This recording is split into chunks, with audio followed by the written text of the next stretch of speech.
نحمده ونصلي على رسوله الكريم اما بعد اعوذ باللہ من الشیطان الرجیم بسم اللہ الرحمن الرحیم وتعز من تشاء وتذل من تشاء صدق اللہ العلی العظیم۔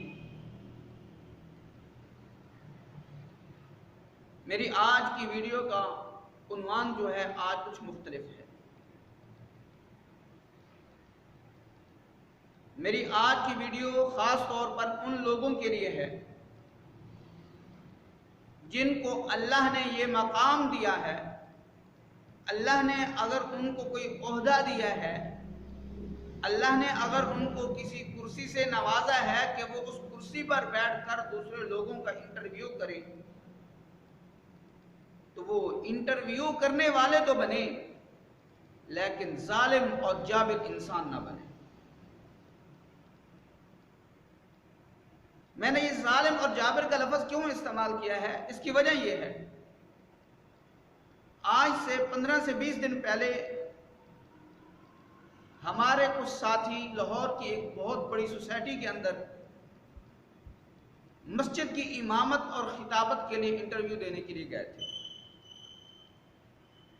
وہاں پر جو انٹرویو لینے والے تھے ان میں ہماری آرمی کے بہت بڑے اعلیٰ افسر تھے،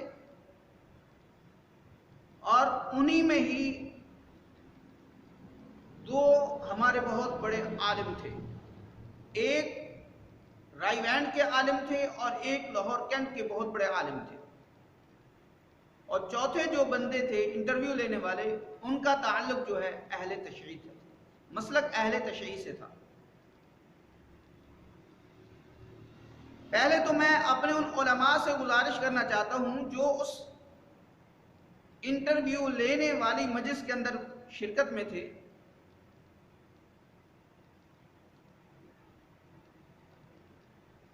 ان سے میری گزارش یہ ہے کہ آپ نے دین کا علم حاصل کیا، آپ نے اپنے اساتذہ سے دین کا علم پڑھا، آپ نے اکابرین کی اسلاف کی کتب میں یہ بات پڑھی کہ علماء کا بہت بڑا مقام ہے، علماء کی قدر کرو۔ تو جب آپ عالم لوگ ہو کر، مفتی ہو کر، جب آپ کو اللہ نے اتنے مقام، اتنے عہدے پر پہنچا دیا کہ آپ دوسرے لوگوں کا انٹرویو لینے والے بنے، تو آپ عالم ہو کر اپنے علماء کے ساتھ بدسلوکی کہ ان کو بیٹھنے کے لیے جگہ نہ دینا اور ان کو گرم دھوپ کے اندر روڈ پر کھڑے رکھنا، ایسا تو لوگ وہاں پر بھی نہیں کرتے۔ جیسے آج کل لنگر خانوں پر لنگر تقسیم ہو رہا ہوتا ہے تو وہاں پر بھی لوگوں کے بیٹھنے کی جگہ ہوتی ہے، اور آپ نے علماء کے ساتھ یہ رویہ اختیار کیا کہ آپ نے ان کو دھوپ میں کھڑے رکھا، نہ آپ نے ان سے پانی پوچھا، نہ ان کے بیٹھنے کی جگہ اور نہ ہی پانی پینے کی جگہ۔ آپ نے یہ انسانیت کے ساتھ بہت بڑا ظلم اور زیادتی کی ہے۔ ایک ہوتی ہے عام لوگوں کے ساتھ ظلم اور زیادتی، اور آپ نے تو علماء کے ساتھ ظلم اور زیادتی کر دی۔ اور اب میں اپنے اس بہت بڑے آرمی افسر سے میں بات کرنا چاہتا ہوں، اس سے میں گفتگو کرنا چاہتا ہوں۔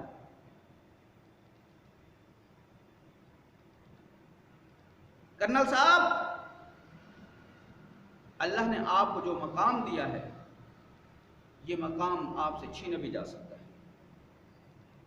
آپ جب تک اپنی سروس میں ہیں آرمی کے اندر آپ کی عزت اور احترام ہے،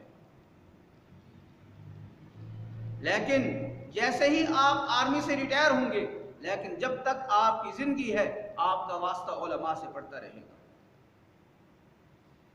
آپ نماز پڑھیں گے تو علماء کے پیچھے کھڑے ہوں گے، اسی امام کے پیچھے کھڑے ہوں گے۔ آپ کا بچہ پیدا ہوگا تو اس کے کان میں اذان دلوانے کے لیے بھی آپ کسی عالم کو فون کریں گے۔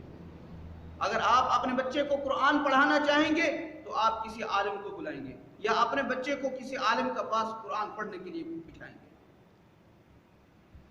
اور اگر آپ کے خاندان میں کسی کی ڈیتھ ہو جاتی ہے تو جنازے کے لیے اور غسل کے لیے اگر مرد ہیں تو آپ عالم کو ہی بلائیں گے کہ بھئی آؤ ہمارے میت کو غسل دو اور ہمارے میت کا جنازہ پڑھو۔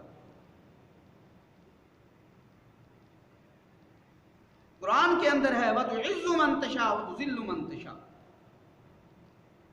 عزت اور ذلت اللہ کے ہاتھ میں ہے۔ خدا کا شکر مانے کہ اللہ نے آپ کو انسان بنایا ہے۔ آپ ایک چھوٹے سے عہدے پر ہو کر آپ کو یہ حق کس نے دیا ہے کہ آپ ایک عالم کے ساتھ سے ایک عالم نہیں 50 سے زیادہ علماء کے ساتھ آپ نے ظلم اور زیادتی کی ہے۔ اگر آپ انٹرویو لینا چاہتے تھے تو آپ کے پاس جگہ نہیں تھی بٹھانے کے لیے، تو آپ نے انٹرویو کا سیٹ اپ کیوں کیا؟ علماء وارث نہیں ہیں، العلماء ورثۃ الانبیاء، علماء انبیاء کے وارث ہیں۔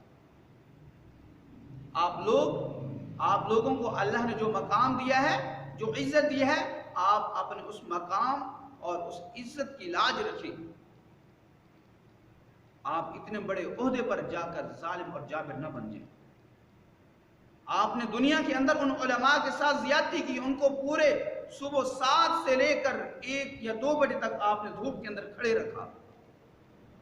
قیامت کا دن بھی ہوگا، وہاں پر میرے اللہ آپ سے آپ کی اس زیادتی اور ظلم کے بارے میں آپ سے سوال کریں گے۔ دعا ہے کہ اللہ ہم سب کو انسانیت کا احترام کرنے کی توفیق عطا فرمائے، اور اللہ ہم سب کو آپس میں ایک دوسرے کے ساتھ پیار و محبت، آپس میں ایک دوسرے کو عزت دینے کی توفیق عطا فرمائے۔ وما علینا الا البلاغ۔